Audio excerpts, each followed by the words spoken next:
Cahill's case was wrapped up in another case that happened in Cork, and well, the thing got very complicated. Okay, and there was a suspect involved.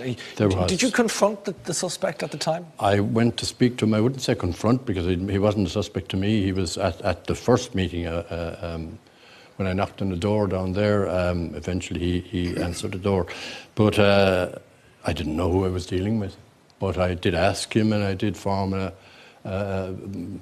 an uneasiness about what happened and where he was and how he was and the situation that, you know, he presented to me. And I went down to McCurtain Street and reported that my son was missing.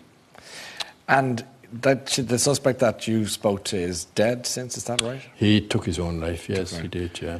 And it was messy okay. thing. And did the death of that person affect, do you think, your hopes of resolution? Of course it did. Of course it did. It didn't extinguish him, but slender there. You see, there was a terrible climate of fear in Cork at the time. The whole thing was known as the House of Horrors, and probably properly, because there were at least 4 people linked to this person who disappeared, and this generated kind of an omerta went on as well.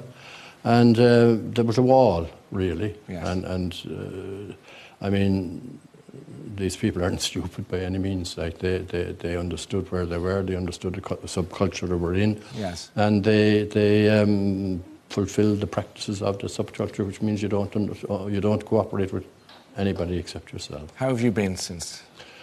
Up and down. Yeah. You know, it creeps up on you sometimes, and it just takes you in, you know. But you can't allow that to happen to yourself.